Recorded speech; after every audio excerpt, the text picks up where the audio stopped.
Thank you all for joining us today for the Commission on the Status of Women.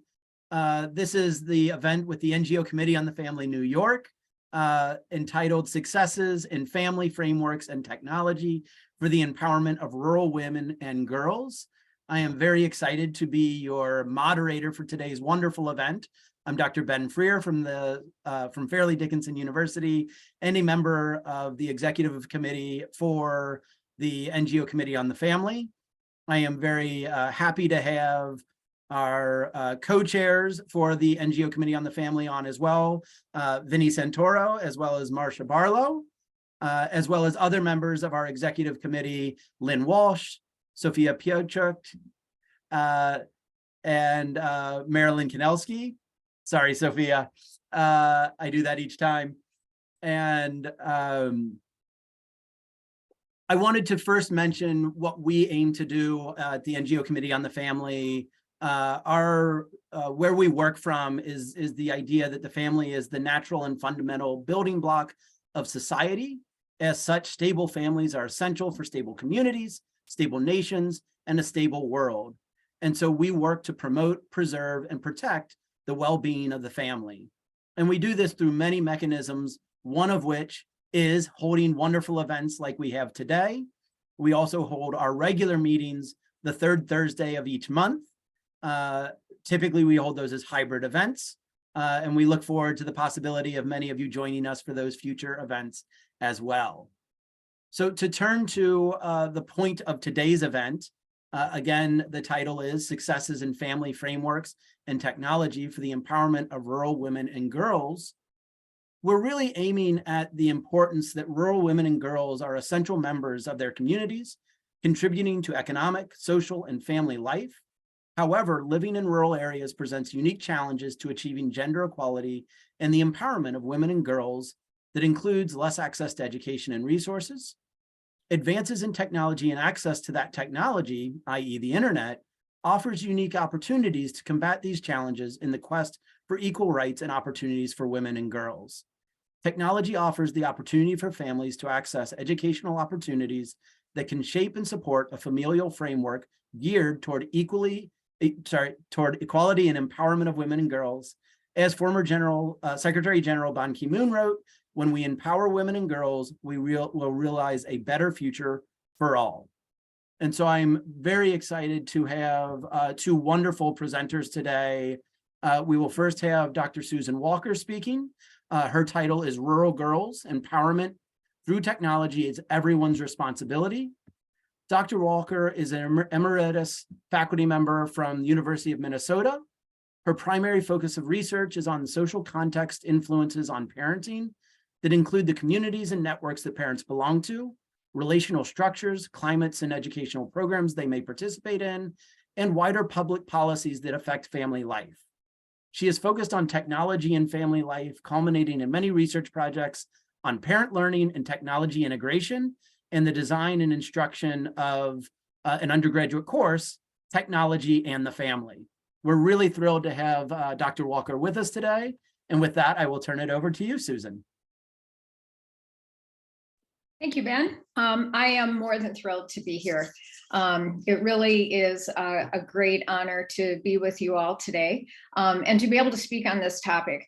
My own interest in technology and the family and a more global view has really evolved through the years, from my own use of technology in the classroom to observing how my own daughter was using technology so easily, and thinking that if we weren't aware as a field of the value of technology for learning and for communication and interaction in her generation's life, that those of us who are working with families would really be missing something. So then focused on the professionals that I've been very, very privileged to work with. And through my own integration of technology in a number of settings, realized how critical policy is and administrators' appreciation of technology. So it really is impossible for me to think about the use of our devices, the benefits of technology to girls individually and empowering them as individuals without really thinking of a really more systemic view. And so that's what I'm going to talk about today. And so with that, let me open up my presentation. And as Dr. Walker pulls up her presentation, I just want to note, anyone who has questions, please enter those in the chat, and we will get to those at the end of the event in the Q&A. So make sure that as you're getting questions, you go and enter those in the chat. Thank you.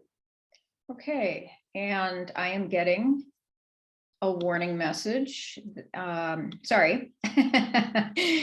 The irony of teaching about technology. So let's see. Oh, it's a Microsoft error. Sorry. Maybe I will. Okay, let's see. All right. So we're going to reboot my little PowerPoint. Meanwhile, let me shamelessly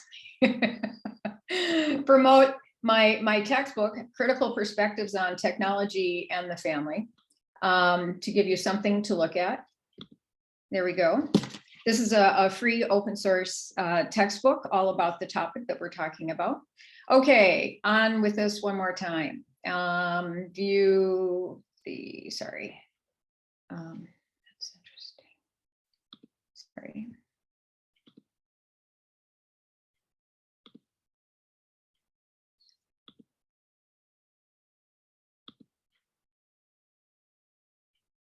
There we go. Okay. Okay, can that be seen, Ben? No, you have to share your screen. We don't see Okay, anything. sorry, thank you. Yep, not me. I wasn't sure with toggling back and forth what you could see and what you couldn't. So let's see, here we go. The screen share has started. There we go. There we go. Thank you all so much for your patience. There we go. Perfect.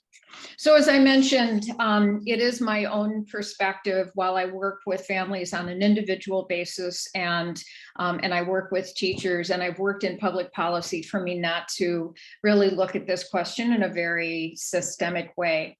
Over the decades, and really our interest in technology is relatively young. We've really only been studying, and when I say technology, let me be clear that I'm referring to information and communications technology, since as we all know, the word technology can mean many, many things. So in this case, I'm not really referring to girls' empowerment through MRI machines, or through the latest electric car. I'm talking about information and communication technology devices, the internet, wireless, and the software that we use for learning and for communication and creativity. So ICT in the last quarter century has really become a revolutionary global force. I mean, I don't even need to go through the many ways that technology influences girls' lives, because all you need to do is to think about the way that it's influencing your own life. And through the virtue of technology, of course, we're all coming to each other today in ways that we never could have even 10, 15 years ago. So when we think about rural girls individually and their own empowerment, we can think about the way that mobile technologies and the internet has improved their ability for communication and connectivity, the ways that it has revolutionized the workforce and the ability to do work and the ability really to balance work and family. Our efficient daily operations in our daily lives, whether we're using a GPS for navigation or for healthcare or managing our finances, and certainly using the internet to access information and now artificial intelligence. The research on technology integration, especially in education, has led to some groups, including this one. This is the International Society for Technology and Integration, to identify standards, not only standards for students, but standards for teachers and for administrators about the value of integrating technology in education. And you'll see throughout my presentation that I will be hitting a little bit heavy on education, because one of the true building blocks we know for any girls' empowerment is their education. And when we're thinking about girls globally, education really is one of our top priorities.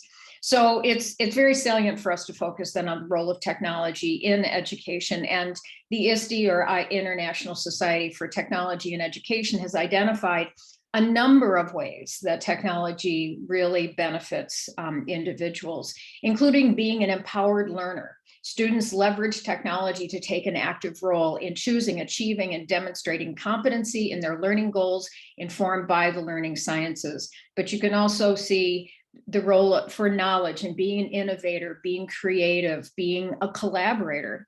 So we already can see some immediate values for technology, for girls. The access to the internet and mobile devices for girls, and the skills to use them. And I want to emphasize those two things. It's more than just making sure that an individual has a mobile phone to use. It's more than ensuring that there is a computer in the household. We're also talking about attitudes and skills, the competence to be able to use the internet effectively, the competence to be able to use software effectively. But when they have both the access as well as the skills to integrate technology in their learning and in their lives, then we do see these very positive outcomes: educational achievement, their content learning, skill development, social connectivity, personal identity development, employability, access to resources, and many, many other things. I do want to also caution, and I'm not going to emphasize it here, but of course, every yin has a yang. Every benefit has a consequence. And we are also scratching the surface on some of the consequences, specifically to women and girls, through the use of the internet and mobile devices, through trafficking, human trafficking, through the loss of privacy, through harassment.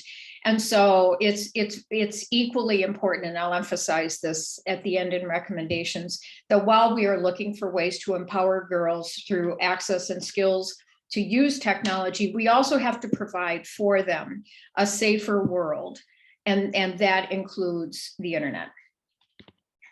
So when we consider an empowerment perspective, this isn't my model. It's if you Google empowerment, you'll see many models that look similar to this.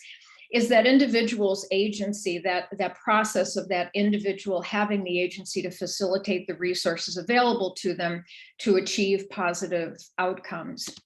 And in addition to having the agency, specifically when we think about women and girls, that agency includes the image of value, the right to elect, the right to access opportunities, the right to have power over one's life, and the ability to be influential. And so immediately we get this idea that when we're talking about an individual, it's more than just motivation, right? That individual also has to be in a culture and in a context that gives them the sense of value, that gives them the sense of empowerment, that gives them the sense of their ability to be influential. And so immediately then, in my world, I would think beyond that individual.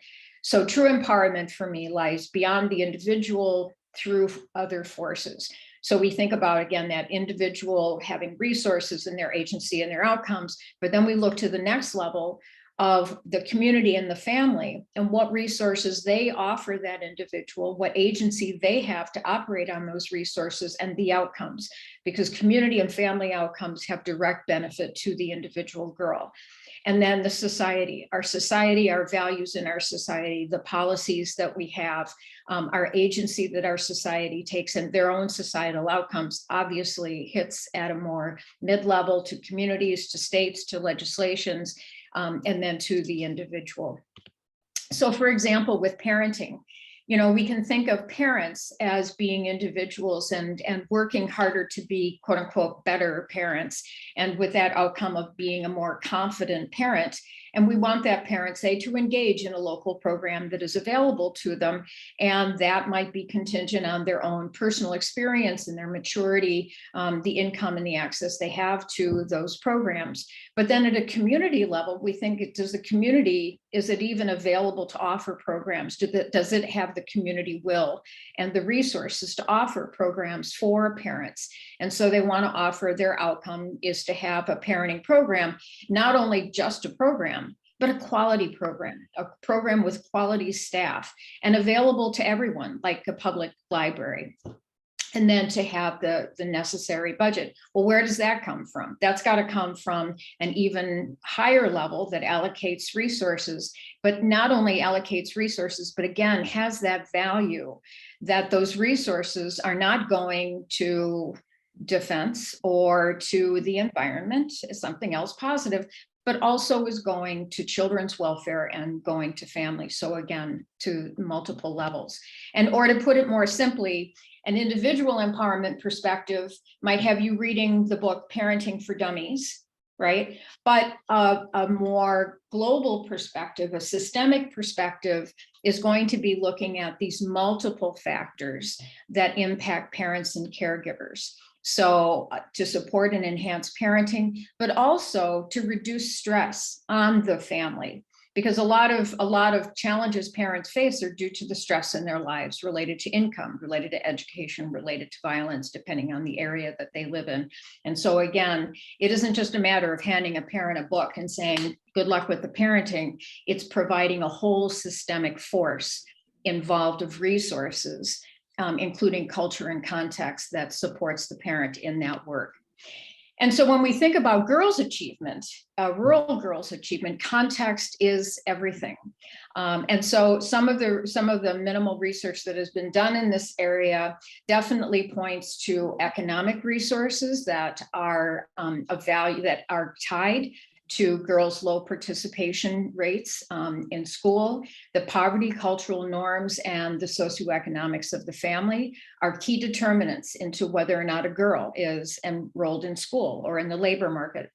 And then looking again at cultural forces, gendered roles have a key influence on that allocation of how women's time is spent and whether or not they're able to go to school. So again, we can think about this wider global context or this wider ecological context as it impacts girls individually. On the plus side then, thinking about technology. So we think about these multiple values that technology can have, right? And whether girls are using them individually, but now let's focus on what resources might girls have available to them. Well, in some countries, for instance, in Iran, in Malaysia, okay, where are you off to?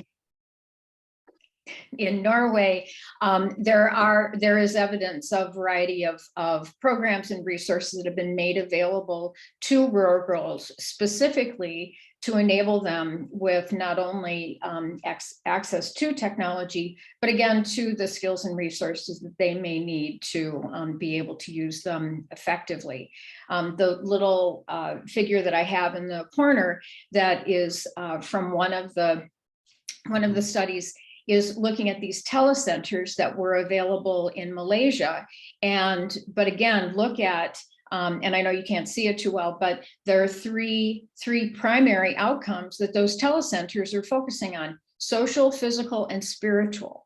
So a very hopeful sign is that when we are thinking about rural girls and their access to technology, even the folks that are out there providing these access to resources and skills are not thinking in a very narrow view of their value, but thinking very broadly in the multiple ways that technology could have an impact on them. Again, when we think about the family then as being another contextual influence on rural girls. We know, and Jessica's going to talk much more about this, is the multiple roles that families play as an influence on not only access to technology, but again, that skill in using technology, and in their role as monitors and mediators, keeping children safe as well, in terms of their access in the internet. And so if we think about the role of the family, we know that children's parents model and monitor their technology use. The parents select technology used by children. And then a lot of our research out of COVID-19 has especially looked at the effectiveness of children's learning during COVID, not just from what was provided to them, say, through the schools and that sort of thing, but also how available their parents were to assist them with homework via technology. And in homes, and there's good global data on this, in homes where there was a limited access to any type of devices or access to through the internet, but also parents' availability and parents' knowledge on using technology, those children's own academic achievement suffered greatly. And then finally, again, looking at sociocultural attitudes that can be reinforced in the home, there is also research that now has identified how patriarchal gender norms also are playing a role in girls' access to mobile phones. So again, a multi-pronged interest in family. And then when we think about a community, again, it's nice that some of these community centers are providing technology, but I will tell you, and I have some research here that bears it out, is that it's not just providing a program, it's providing a quality program. And that quality program involves the training and the support and the resourcing of its professionals. It saddens me greatly that we have a great deal of focus on organizations, and we have a big focus on families and children. I mean that's not a bad thing, but we oftentimes will miss out on focusing on the needs of the professionals who are providing those services, who are right on the front lines. And in my own research with parenting professionals, I will tell you, and some of this research that I have cited here is that they are often overlooked. I wrote a paper once called "Left to Their Own Devices," where there was not attention really to the professionals in their own technology use and ability, and they were expected to bring their own technology to a classroom. So here's some evidence from to make this point in other countries. So in rural Pakistan, a majority of head teachers and teachers were not even able to turn on and off their computer. They didn't have personal computers or laptops in their homes. And then in rural Bangladesh, school teachers noted they used a limited amount of media in their classrooms. And this was due to a lack of training by school administrators. They had poor internet connection, and they also had pretty low administrator support. And this research completely is backed up by my own research. I created some software to use in a parenting program in our state, and I discovered over a 10-year period that creating the software was the easy part. The challenging part of it was the implementation. And the implementation had much to do, not just with the parents. The parents were actually very, very open to it. It was the teachers and the administrators. And this is a photograph from one of the schools that I worked with. And if you look really closely, and this was not done too long ago, you'll see an old clunky monitor in the back that was donated to the school with a VHS player. And the graphic I have below, we did a multiple stakeholder perspective on the integration of technology in the program.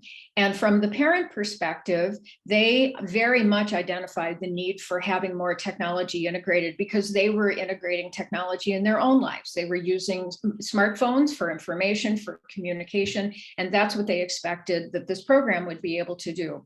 The teachers wanted to, but they were a little bit cautious because they were not that comfortable using technology in teaching. And they were particularly cautious because they weren't sure what kind of resources they were going to be able to have. And the administrators were completely hands off. The administrators sort of held a prove it to me first before I allocate the resources. Well, how can you have proof if you haven't had allocated the resources to be able to try in the program? And the teachers very much felt that lack of support and that lack of interest in their own professional development. And so we ended up having a lot of challenges with this great idea that really had a hard time getting off the ground. So again, coming back to our global perspective, yes, it is. We do care about individual empowerment. We do care a great deal that girls, rural girls worldwide, have access to the resources that they need. But we have to acknowledge that their own sense of agency is very much conditioned by the context that they live in. My own work in technology over the last quarter century has really proven to me that we are just now at the beginning of seeing this as a cultural force. This, from my generation that did not grow up with the internet, to kids now that are being raised with it and couldn't think of it otherwise. Just now are we understanding the power and the potential of artificial intelligence and smart everything, and how technology really is not only here to stay, but is going to continue to change. And so with that is obviously going to start to affect everyone's attitudes and will start to affect girls' individual sense of agency. But then we also need to look at that mid-level schools, families, community programs that girls will have direct impact with. Who are their models? Who are their mentors? Who are they interacting with? What are their attitudes, their skills, their interest in using technology? And then what are our policies doing in terms of allocating resources and really having a value for safe and effective use of the internet for everyone, including girls, including families, and including those professionals. So I'm going to leave you with recommendations, first at a policy level. Now, there's a number of these that are written. Most of these come from the document that I have indicated here, but I will tell you that going over multiple policy interests around girls' empowerment, technology, the digital age, education and technology, you will see a lot of themes repeated. One, very obviously, is to embed ICT in formal education. And then second is not only education, but look at where those girls are going. What kind of employment opportunities are they headed for that are very specific to their country? Right. So this isn't one of the challenges, and I'll talk about this in a second with research, but one of the challenges is our worldview is really not a worldview.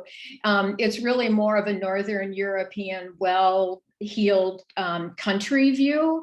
And so when I say that we need to look at the employment outcomes for girls, we need them to be very specific to where the girls really realistically will be living and the type of employment opportunities they will have, and then work back to ensure that within education, technology is integrated around that employment outcome. Creating safe spaces. And again, I mentioned this at the beginning, and I'll come back to it, is that while we are promoting the value of the internet and mobile devices and integration of technology into education and into our life, we also, if we care about the well-being of rural girls, need to be focusing on the dark side and the potential for the lack of privacy, for harassment, the potential for human trafficking that, especially when girls are immigrating and may be alone, are particularly vulnerable to recruit and train teachers, and also with a sense of gender sensitivity, especially again within the sociocultural perspective that may be very patriarchal and may not be putting girls on an equal plane. Very specifically to education and in STEM education, and if you're not familiar with the term STEM, we're considering science, technology, engineering, and mathematics. And so this is a very natural place to be looking for technology. So from an individual standpoint, that the public school curricula would integrate STEM activities across the curriculum. right? At an institutional level to increase the investment in a school infrastructure. And by infrastructure, we're not just talking about money that goes to school for devices and the internet, but also teacher training, teacher support. We have wonderful data that when teachers feel that they are part of a technology integrated culture and that their own job performance is going to include how you're using technology in your life, right? It isn't just a sort of a hand wavy, oh, it's nice that you're using technology in your classroom, but truly part of a culture that is technology positive. And then finally, at a societal level, to launch public education campaigns, and again, that are very specific to the needs of girls. My recommendations for research, I can sum it up in one word, and that's more of everything. We are just, especially when we are looking at rural girls globally, the research is just is here and there, very just scratching the surface. We need more research that is representative of more girls' lives. That means that sometimes the research that is there have small sample sizes, they're convenient samples, and so we need much more representation. We also need that the data on, say, those training centers do more than just report that the participants were satisfied with coming to the centers. A lot of times, and I'll tell you as a researcher who oftentimes has only been able to collect satisfaction data, that's the best you can do, but it's not enough. If we really are looking at financial investment, we want our money to be effectively used. And so we need to also be supporting research that is looking on the outcomes in terms of not just attendance and satisfaction, but really what are the girls learning and how are they integrating it into their lives and how do they feel and show empowerment. More rigor in the studies, though I understand that that can be hard depending on where you're collecting the data, the amount of money that you have for the research, the quality of the students that are assigned to you. I mean, there's a number of reasons, but we also know that the more rigor that we can apply to our research, the more value it will have in the wider world. More heavy lifting.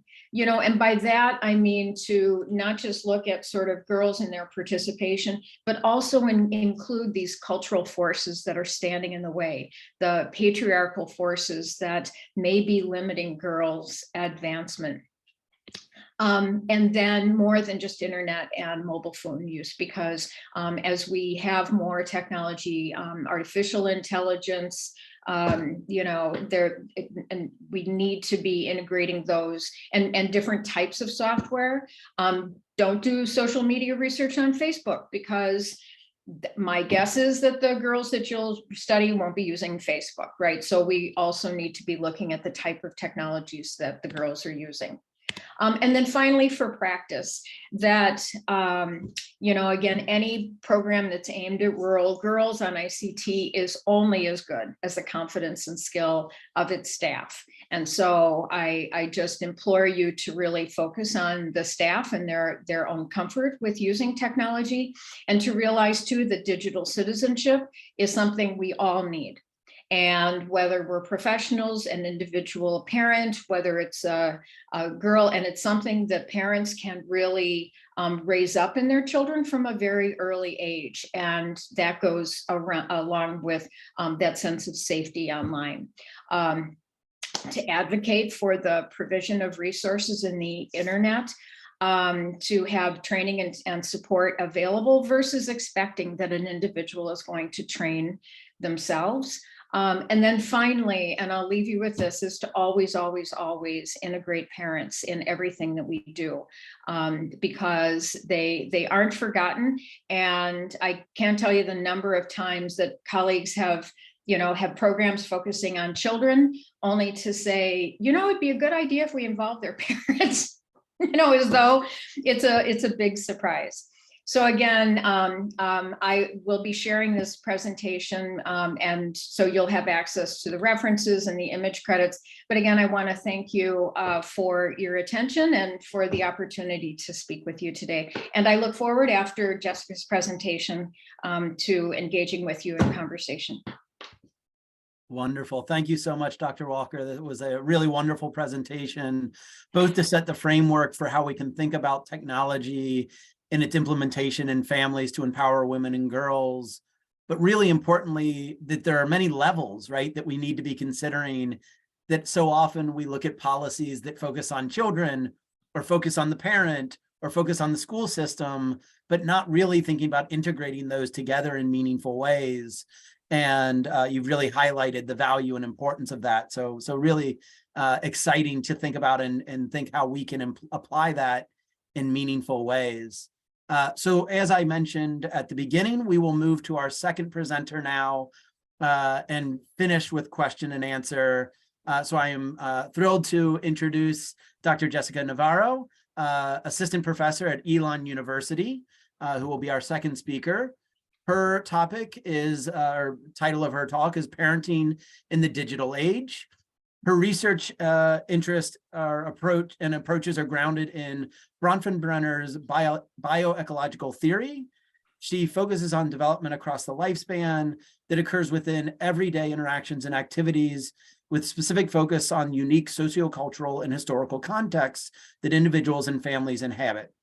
Her research interests are informed by her training and clinical work as a social worker, and her core research agenda is the desire to translate research into measurable improvements in the daily lives of children and families. So, Dr. Navarro, when you are ready.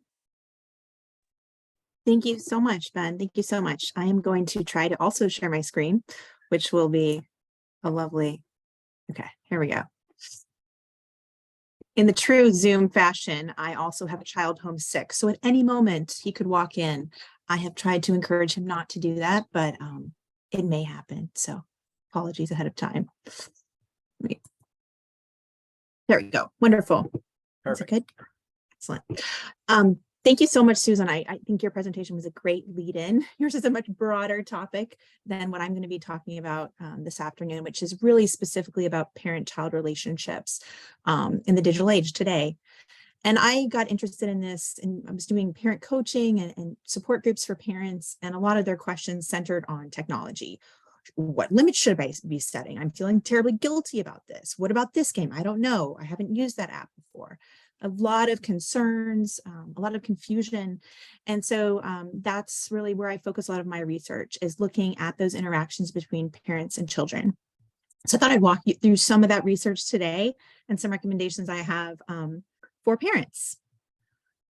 So we're going to start off. I want to set the scene for what modern parents are dealing with. This probably isn't going to be news for any of you who have children at the moment, children and adolescents, but I'd like to set the media narrative that's going on, and then take a look at some of the research evidence and how that results into this unique parenting context that we have today. Take a look at some specific skills and strategies that parents can use, and then the implications for policy and practice. I want to take a quick pit stop, though.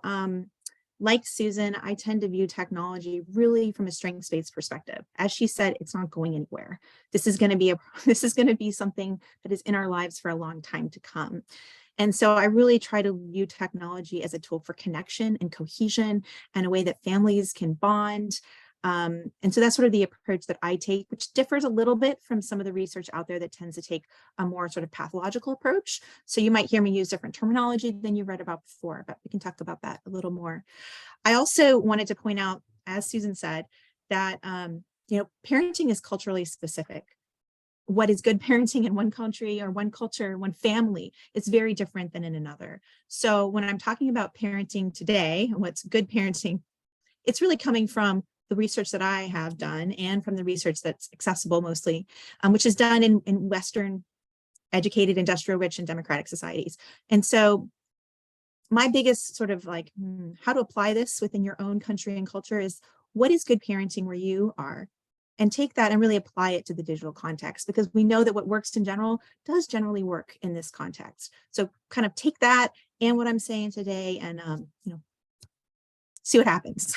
I also wanted to point out that I know that parent-child interactions about technology may not be the largest global issue we're facing today, right? This is definitely not something that's at the forefront of a lot of our minds when we're thinking about the most important topics to address. But because technology isn't going anywhere and it's proliferating, the infrastructure is growing, more and more people around the world are using mobile and digital technology. This is going to be a challenge in the future. How do we support parents around the world in dealing with this new phenomenon? So, all right, let's talk, as again, this is really coming from a Western perspective from the United States, but we can talk about how this might apply in other situations. So the media narrative that parents in the United States in the UK are seeing, there's a lot of news stories that are pretty inflammatory and scary. Facebook knows Instagram is toxic. This is the famous whistleblower incident through Instagram. Instagram makes body image issues worse for 1 in 3 girls, and Facebook knows it. This is from the New York Times. For teen girls, Instagram is a cesspool. So these are the things that parents are seeing on a daily basis, right? This is the media narrative. And it gets even worse when we start looking at, this is a graph from CNN. You can see this graph is depicting not hanging out with friends. So the times per week teenagers go out without their parents. You can see that since the iPhone has been released, there's this huge decline. So that children are spending less time face to face with their friends and peers. Again, we could suggest, well, perhaps this is not causal. Well, this could be correlational, right? That this doesn't necessarily mean that the iPhone caused this. There could be other societal shifts, but the way it's presented, it seems pretty causal to me. The same thing here, US suicide rates. You can see after social media is available on mobile, that a large increase in suicide rates, both for older adolescent girls and for younger girls. So this is kind of, what as a parent we're seeing. And at the same time, this is a really interesting piece. So you might have to zoom in on this a little bit, but this is an infographic from the CDC, from the Center for Disease Control. And this is for, check out that there's a little button at the top. It says 15 to 18. So this is the recommendations for children that are adolescents that are 15 to 18 years of age. They say that they spend an average of 7.5 hours a day in front of screen media. Then if you pop down to the bottom, how can parents help? It says, ensure kids have 1 hour of physical activity. And then the number 2, it says, limit kids' total screen time to no more than 1 to 2 hours per day. I mean, that's not happening for anybody, really. It's not realistic. Children are using technology to socialize, to play games, to communicate, to do schoolwork, right? To connect with their family. And so parents are seeing all of this really negative stuff, and then they're seeing that they should be limiting it, and it creates a lot of guilt and shame, confusion, and ultimately I think that kind of turns parents off from really wanting to engage with digital technology because they feel, what's the point? I'm doing such a bad job with it. So we have that media narrative going on. And at the same time, the empirical research is pretty mixed. Some studies are suggesting that there are sort of longitudinal associations between depression and anxiety and using social media, looking at internalizing symptoms as well as externalizing. This study looks at loneliness and Facebook, and there's a lot of them, right? But ultimately, there was recently a sort of review over the past 10 years looking at all these studies. And what they found is that, here we go, the meta-analysis, it showed that really a lot of these threats to mental health were overblown in the fact that when there are associations between social media and digital media use, they were small effects. They weren't huge effect sizes. And the interesting thing about most of these studies is the outcomes, the things that they were looking at, were deficit-based. They were more pathological. They were looking at anxiety, depression, social comparison, externalizing behaviors, so suicidality, those types of things. They weren't looking at strengths-based outcomes, family cohesion, connection, particularly for groups of individuals who might feel isolated.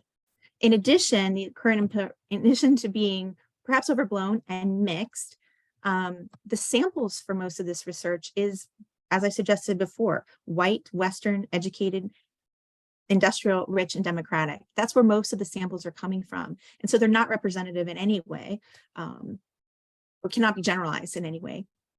And then in addition to that, a lot of these studies are also controlling for race and socioeconomic status. So they're taking out these incredibly important contextual factors.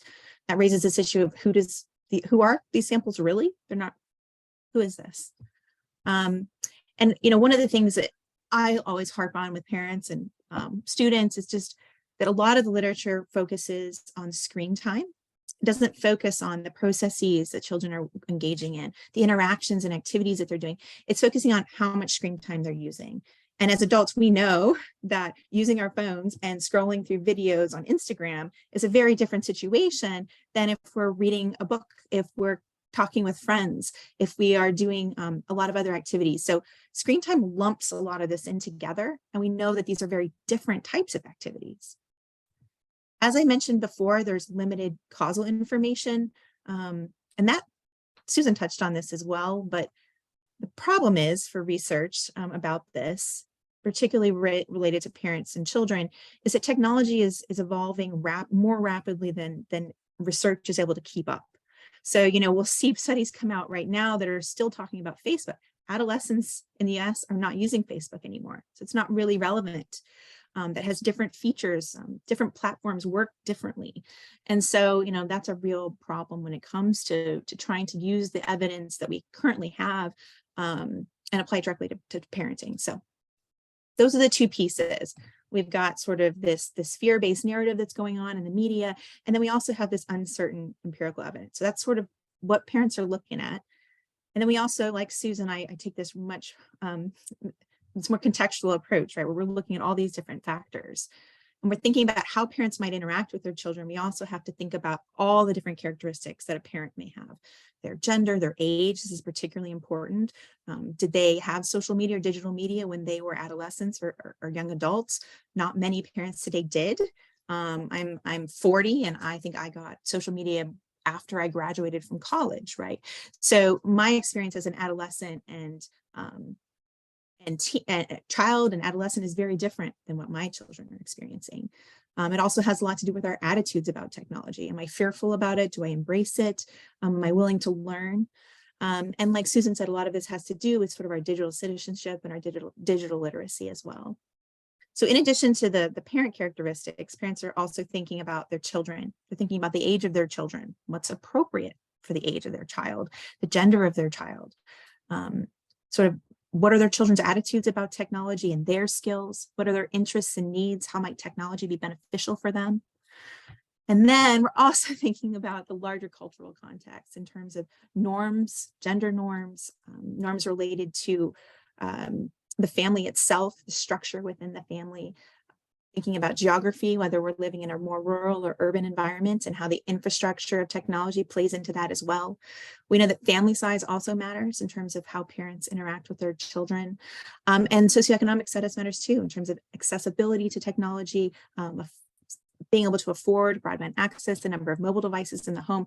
All of these things impact what we call parental mediation, which are the skills and strategies that parents use related to technology with their children. So it's a really, really complex web. And all of this is also changing over time, right? So this is all happening while we're moving. We're on a conveyor belt and all this stuff is going on at the same time. And so it's incredibly complex and challenging to research. But I think when we boil it down, there are things that we can suggest to parents. So parental mediation, as I suggested, is the skills, strategies, and practices that parents use both to mitigate the risks and to amplify the benefits of digital interactions and activities. And so what are those specific skills and strategies? What can we tell parents to do? And how can we tell them to do it given sort of how dynamic this is across both historical time and the development of their child or adolescent or children and adolescents? So these are the 4 categories of skills and strategies that I research and that I talk about with parents.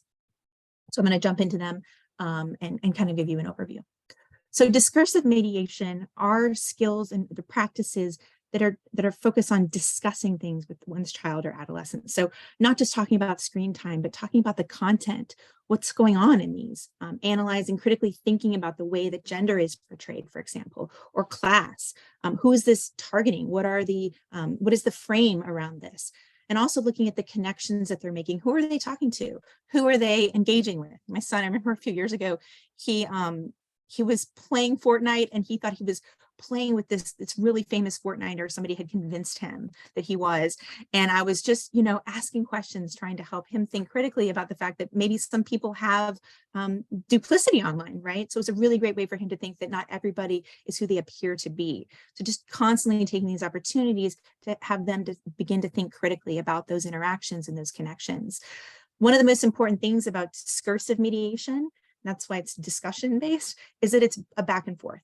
It's bidirectional or multi-directional, that it's collaborative, that it's not one parent telling the child what to do necessarily. This form of skills and strategies is a collaborative effort.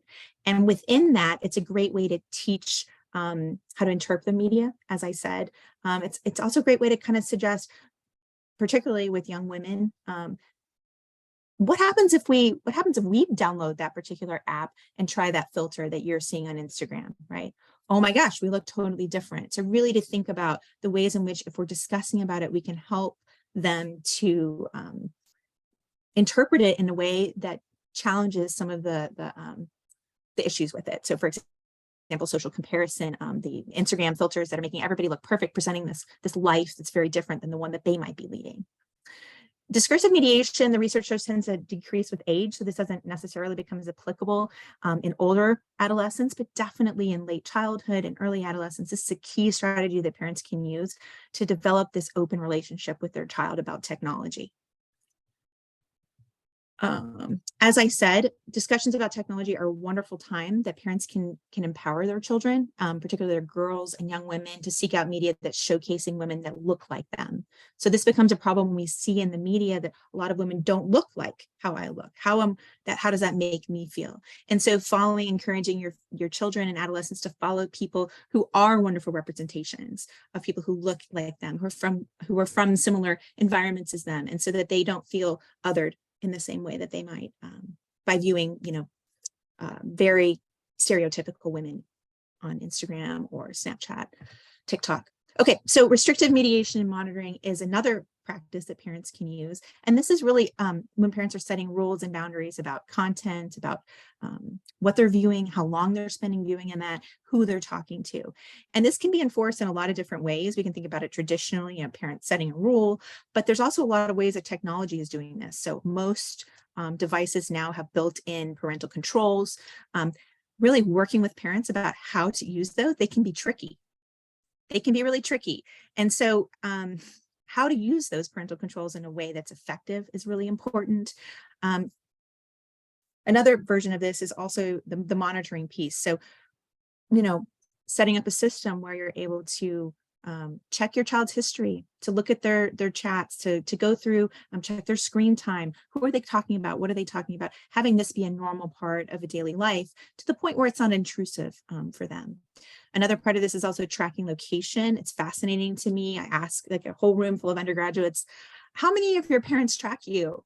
Like, where have they know you're in this auditorium right now? And 80% of them raise their hands. I would have been horrified if my parents had known where I was when I was 22. So it's a totally different culture for them. They've grown up in a situation in which their parents know where they are all the time. When I talk to parents about restrictive mediation and monitoring, I really try to encourage moderation with this. Too much, we know, can lead to disconnection, and it's really important that it be developmentally appropriate. So the rules and restrictions you put on a 12-year-old are very different than those that you would put on an 18-year-old. What do you do in parenting in general? Do the same thing here, right? Make it developmentally appropriate. This should decline with age. One of my favorite things to talk about with parents and get them excited is participatory mediation. So this is using technology with your children, setting up social media profiles, connecting with them when they want it, sharing things with them, finding funny videos. My children love that, right? If I find videos of like capybaras jumping onto a pool and I send them to them, this is a great way for them to connect with me, text with me about it. I'll play online games with them as well, maybe Crossy Road or whatever it is that they're into. I'm downloading the app, I'm learning how to use it, I'm getting involved with them.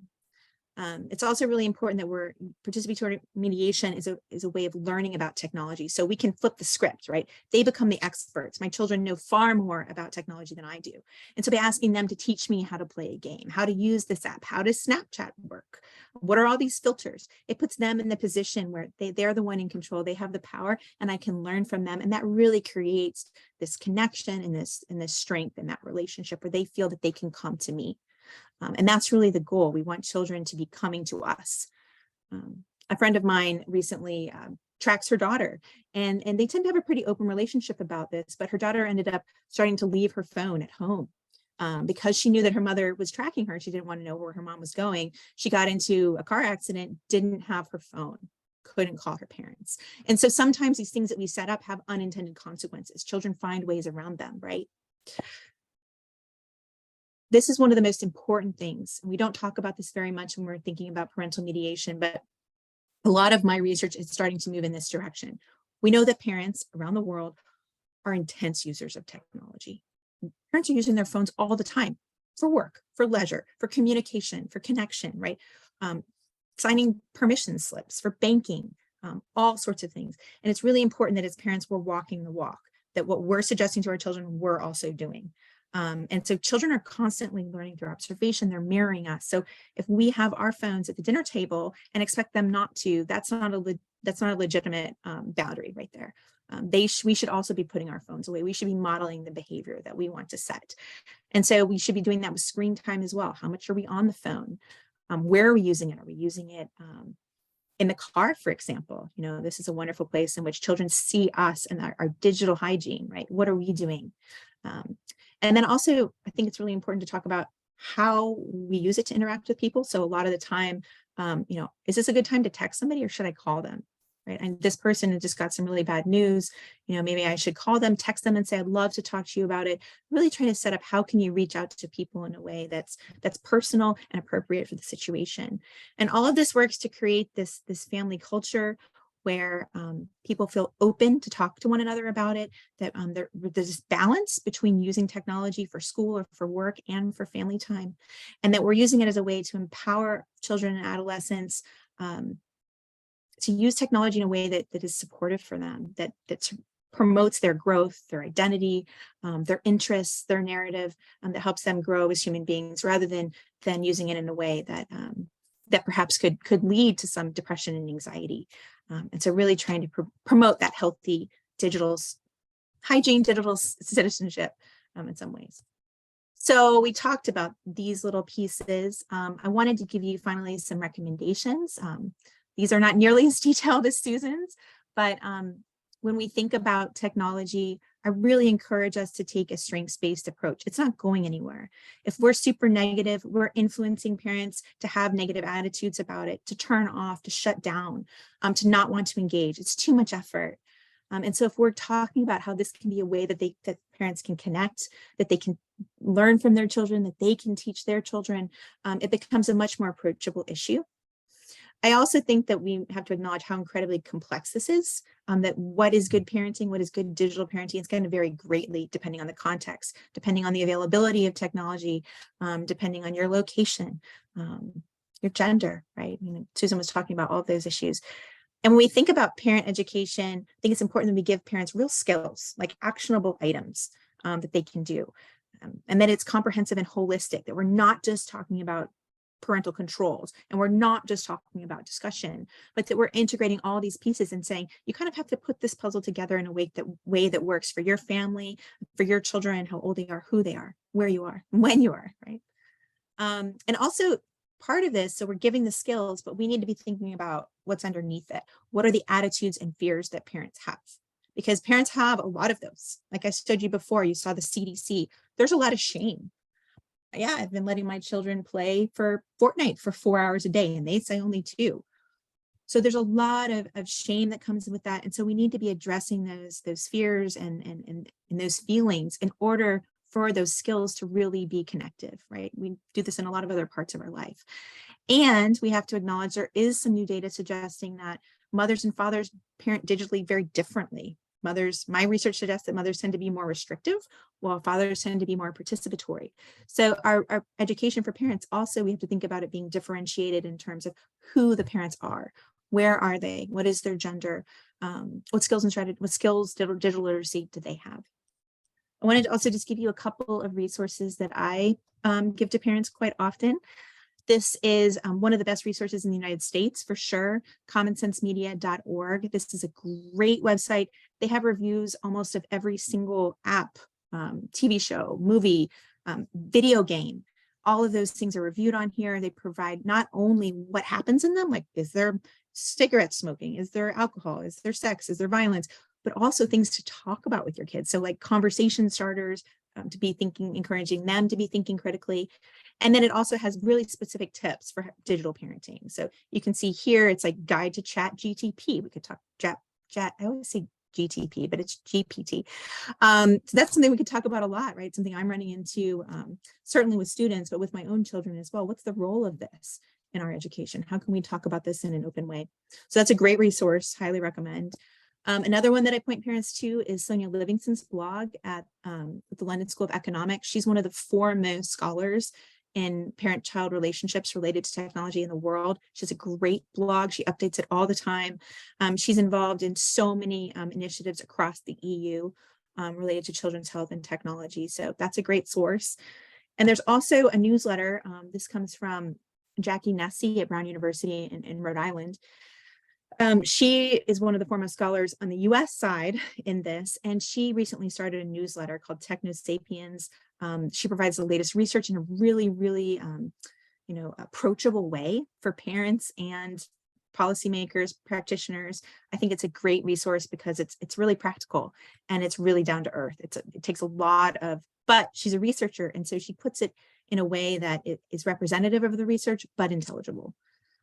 So I would highly encourage going to sign up for that as well. I think that's about it. Thank you all so much. Wonderful. Thank you so much, Dr. Navarro. A beautifully paired presentations today, I think, and really thinking about the wide array of ways that we can think about technology and empowering women and girls, and the many opportunities that there are, right? Also challenges. But I completely agree with both of our presenters today that I think often we're so overwhelmed with the possible negativity and cost that we lose a lot of the opportunities of what technology can bring individuals, especially when we think about rural communities that may not have direct access to a lot of these educational opportunities, financial opportunities, that the world can really shrink in positive ways in utilizing this technology. But we have to be really intentional and thoughtful about engaging digital literacy moving forward. So this brings us to, we have almost 30 minutes of time for question and answer, which is quite lovely. I will, as is our tradition in the NGO Committee on the Family, take moderator's privilege to ask our first question that always, I think, strikes me when thinking about how to really roll out programs and policies for families and communities is kind of the timing of how this rolls out. And so I'm curious, Susan and Jess, what your thoughts are on, we get to a new community that we're getting to partner with as policymakers or those who get to work in community settings. What is your thought on whether digital literacy training should begin with parents first, whether it should begin with children first, whether it should be a simultaneous community-wide kind of experience of bringing digital literacy to the community? Because I've seen often that, as both of you, I think, spoke about, often projects are focused only on the kids or only on the parents or only on the teachers. And so is there an ideal timing or sequence to this? What are your all's thoughts? I'll turn to Susan first. And then ask Dr. Navarro as well. Well, that's a good complex question, Ben. So you started by asking about the community, like partnering with the community, working with the community, and that's, so if I'm, because ultimately my response to your whole question would be all of the above, right? But if I'm partnering with a community, and I would guess really across the board is, what are their needs? What is their interest? I've seen too many times through the years of money from an initiative that has been given to take an initiative to a community, and it falls flat because the community's not really that interested in it. It's not meeting. We have all kinds of research why it's needed in that community and why that intervention would be better for that community. But if there's not a willingness, if there's not an interest, it's not going to go very far. Work that I was involved with years ago with Wisconsin Extension, they started partnering with the community with multiple needs assessment. So the community identified the interests they had, and then they worked on it.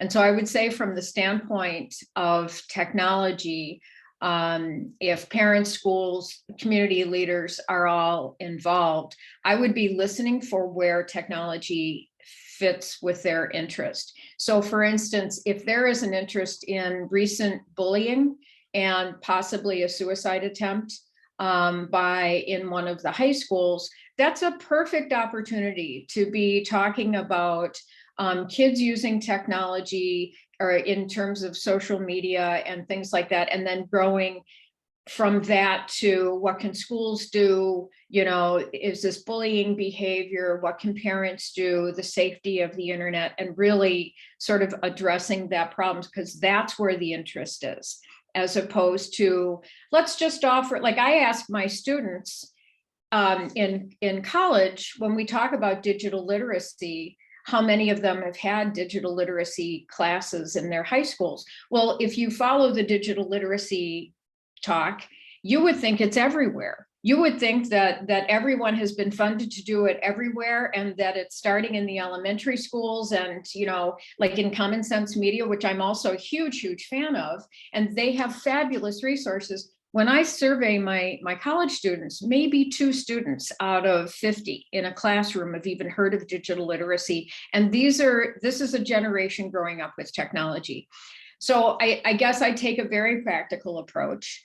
And while on one side, knowing the literature, knowing the outcomes, knowing the multiple opportunities that we have, yes, I would say everybody needs digital literacy all the time, everywhere, with parents, with kids, with schools, with, you know, but if I'm working with a community, I'm going to listen, I'm going to do it, I'm going to encourage them to do an assessment and have a good representative group there who is not just the public leaders or not just the school teachers or whatever, but a good representative group, and maybe fashion some sort of an assessment that gets at the strengths of the community and the needs of the community, and then listen, where does technology fit in?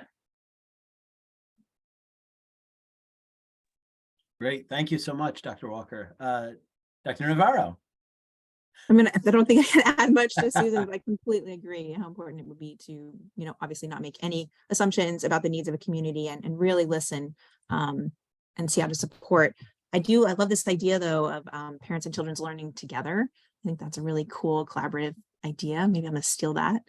But creating a situation in which, you know, children are teaching their parents is always a wonderful thing. So even at schools, you know, an assignment can be to, you know, okay, go home tonight and I want you to teach this to your parents, for example. It's a great way to connect and also to reach parents that we might not otherwise be able to talk to or reach, right? That's often a problem in terms of access, transportation. Yeah. Great.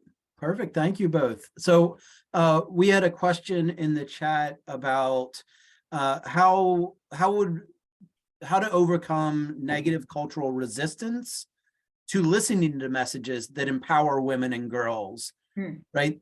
Do you have any advice on how to engage with that possible resistance within the community?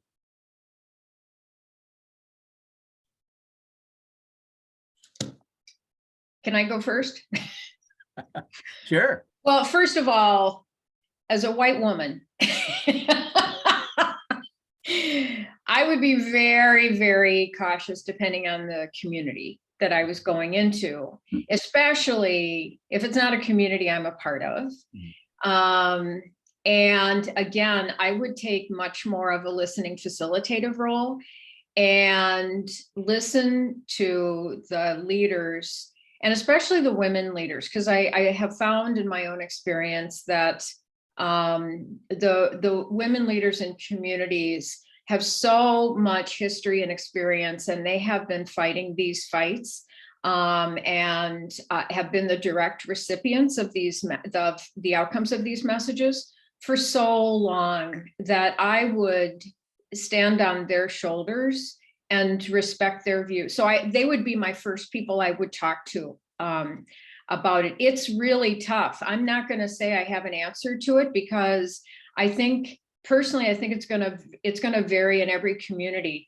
But I would also lead with respect, because that community has been around for a really long time, and there are traditions and perspectives that have been maintained that have also kept that community pretty solid in ways that I don't think as an outsider we can judge. And we also know how complex that is for individuals, even individuals who feel oppressed. And so changing attitudes it is really, really, really tough. And I would actually open, given the esteemed group of individuals we have here, I would say I'll shut up. I mean, and just talk, but really open that question up to the group. But my own impression is that I would be very cautious of the group the community, and my understanding of myself as an outsider, and coming in and partnering in any ways that I can be of assistance, but really listening to the women leaders, and really respecting the history of that community, to take next steps, to find out where inroads to change, and why change is even desired. Why, what is the hope to be gained? Because sometimes by identifying those goals, that's where you're going to find a commonality. So for instance, even in a very micro view, in my work with parents and teachers that oftentimes have different perspectives, what is common to those two people is the child. And both the parents and the teachers really value the learning and the outcomes of that child. And so rather than seeing each other as adversaries, or from a childcare provider's perspective, that this is a parent who doesn't pay tuition, right? And sort of that clashing but if the goal is that commonality for that child. So again, just thinking about where are those attitudes resistant, but what might be those common goals? And by focusing on those common goals, could that be an avenue that you're building on the respect with? But again, I think it's a fabulous, fabulous, incredibly hard question that I would encourage opening up to the whole group. I just have one quick thing to add to Susan. I completely agree with everything Susan said. I just wanted to give sort of an analogous perspective in the United States. I think the internet is an incredibly powerful way for people to connect related to their identity. So if we think about transgender teens in the United States, the internet is one of the ways in which they connect with other people who are like them. And that is incredibly empowering. And so connecting with other like-minded people gives them the courage, the knowledge, information to be able to talk to people in their community, right? So in a lot of ways, I think that the internet itself, access, privacy to do that is incredibly important, obviously, but that is really empowering, and a way that kind of you can reverse that sort of power dynamic, and that cultural change can kind of come from people who are interested in that particular issue. Maybe that's incredibly naive, but that would be what I would say. Oh, cool. Yeah. Great.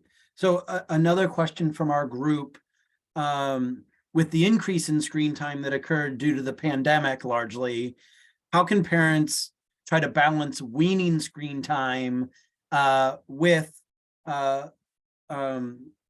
so that they have more time for in-person interactions and engagements? Or is this desire to wean screen time setting a parent up for failure and unintended conflict? You know, how do you navigate that as a parent? Sure, Jessica. I can talk a little about that one.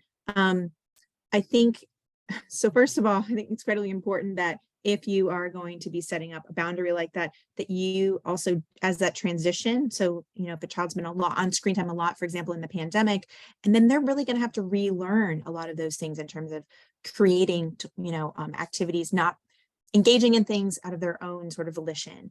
And so it's important that we bridge that time rather than, you know, pathologize them, that they're unable to do those things. And we lost a lot of things through the pandemic, a lot of children, all sorts of things, right? And so I think by helping and supporting that, engaging with them in the play, parallel play, coming up with ideas, perhaps brainstorming a list is a great way. I'm really approaching it from not a punitive, you're on screens too much, that's it, but a discussion. How much do you think you need a day? What are the things you want to be doing? And then to be collaboratively creating that limit. Obviously, you're guiding the conversation, right? Parents are marketers above everything else. But then, you know, that we're talking about what could those limits be, and then holding them and helping them in the transition. So finding those activities, supporting, playing with them, but then holding them. So sometimes it can be really hard. You know, if you're busy, you have other things to do. Okay, that's fine. But I think it's really important to be consistent. And for everybody in your family to be on the same page, your partner, grandparents, aunts and uncles, siblings, for example, and you're modeling that as well. So you're not asking your child to be on technology while you're on your phone on Instagram.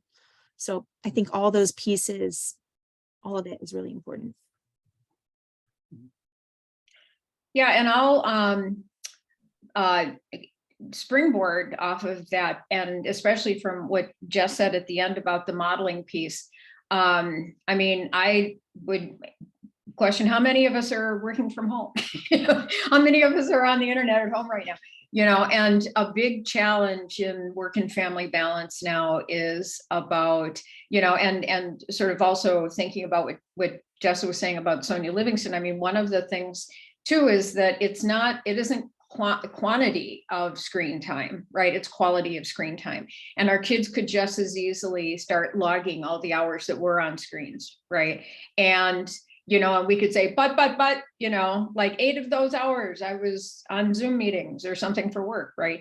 And so it's also, I think, you know, again, this idea about talking with our kids and talking as a family about boundaries and about screen, like when are we on screens, when are we off, what is the quality of time that we're on it, setting those family rules. Because if anything, you know, looking at like college students becoming young adults, looking at my you know, my colleagues, my friends, my college students who are becoming adults, and their own sort of slipping of these boundaries of space and time related to when are they not on a screen, right? And sort of that they know in their head, or they'll have 3 screens. So they'll have their phone and they're doing personal stuff on that. They'll have a laptop and they're doing work on that. And then they'll have, you know, a huge monitor and they're watching an entertainment, right? So it's 3 screens and sometimes used simultaneously.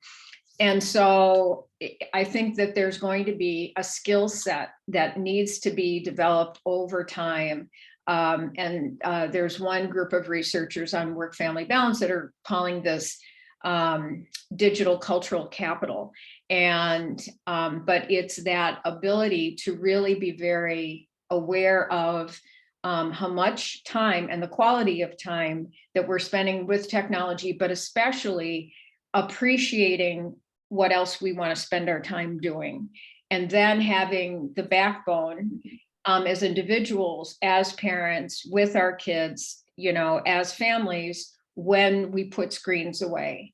And I think that's to that practice that becomes good modeling, but it becomes a shared family value. Mm-hmm. The families that I know that have kind of the easiest time with screen time are the families that are pretty good on like family values on this stuff, and just say, nope, we're all not on screens right now. We're all putting our phones down. We're all, you know, now we're going to watch this movie together. Now we're turning it off. You know, now we're going to play outside. Now we're going to go to practice, whatever. And it's just a thing. and actually their anxiety about it is pretty far down. So I completely agree with what Jess is saying. And it's that sort of that whole family approach. And I just want to jump in too, Susan, about the quality issue that you're talking about. Yeah. Really hard to know the quality if you're not playing them yourself. So, Right. you know, what's the difference, for example, between Roblox and Minecraft? Huge difference. These are very different platforms, but I'll talk to parents and be like, oh, it's the same thing. They're not at all, right? Minecraft is this sandbox, this incredibly creative place where you can collaborate. Roblox is much more of sort of like a pay to play environment. And so it's only by researching them or using them yourself that you'll know, what is this? Is this quality? Is this something I want my child to be engaging in? Yeah. It's really interesting, the intentionality, right, of scheduling and working as a cohesive unit as the family, rather than trying to place, you know, restrictive policies within that aren't collaborative or engaging with the family. I think it links really nicely with one of our questions that we had in the chat of, you know, how do we understand the value of teaching effective parenting and how that reduces stress for parents and for children, and that relationship between parent and child. And I'll add on to that, what is the importance of parents understanding the developmentally appropriate balance as their child ages? Because I see a lot of parents who do really well when their child is young, and then when they need to start releasing some of that, right, tapering off, it becomes really challenging, right, to allow that independence and autonomy for the child. What are your thoughts on both the importance of effective parenting practices to reduce stress and how that's going to change developmentally for the family?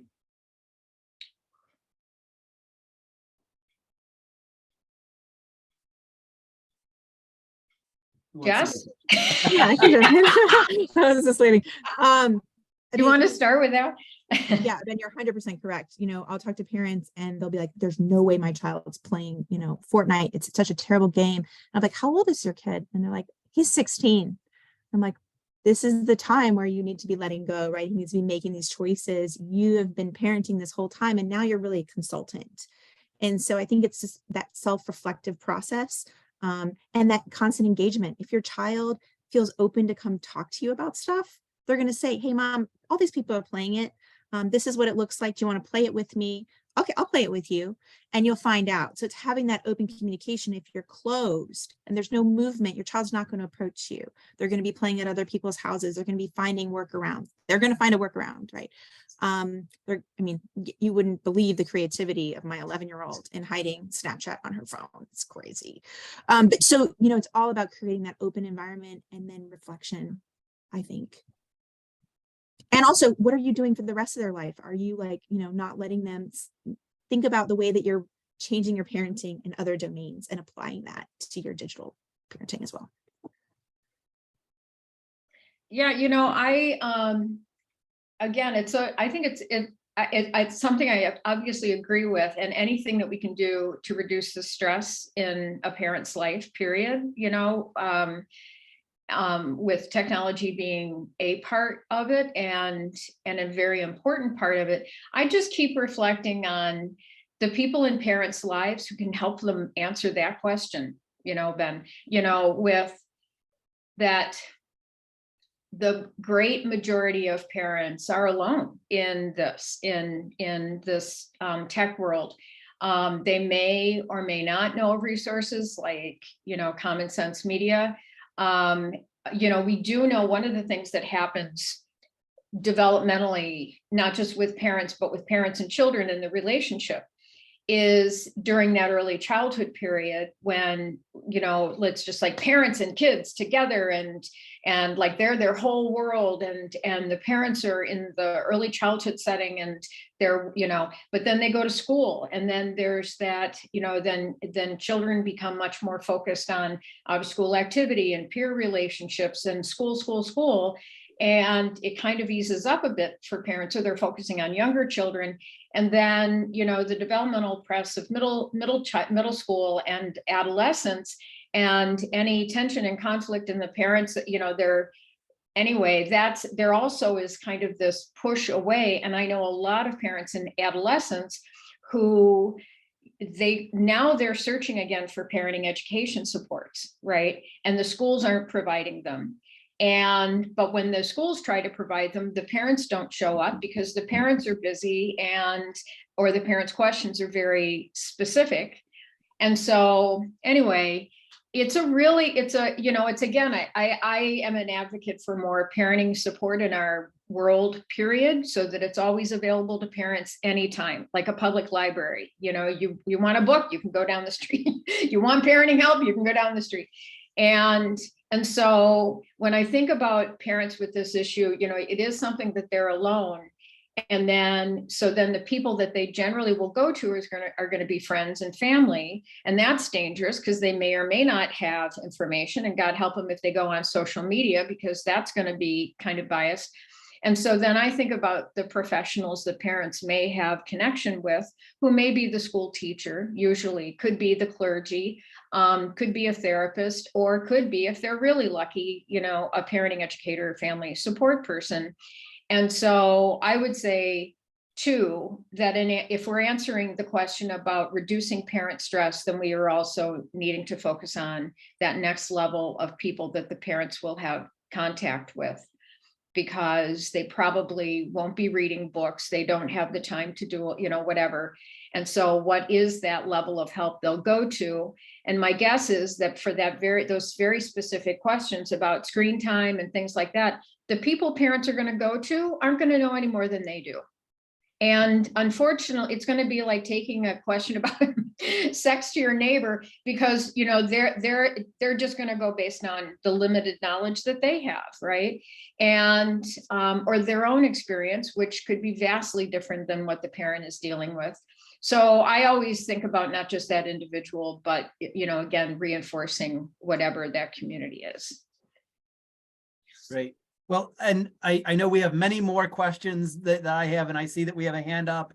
And so I apologize that I have to be the problem maker here, and the fact that we are out of time. So I am very apologetic for that. I just wanted to point to what I found to be a really nice chat interaction where we had the question about, what about when I play with my kids and I hate it, but they love it? And Dr. Navarro replied, to go with your intuition, but the real benefit, right, of being able to be open and express, I enjoy playing with you. I don't enjoy playing the game. And these are the reasons I don't enjoy it very much. And really having that as an opportunity for engagement and connection, because, and Jess and I have had the chance to speak about this in preparation for today's event. One of the really powerful things that we can do as parents with our kids is allow our kids to teach us things. And you being open to saying, I don't understand this, or I didn't really get the enjoyment that you seem to get out of it. Walk me through this. How do I understand this? What does this feel like for you?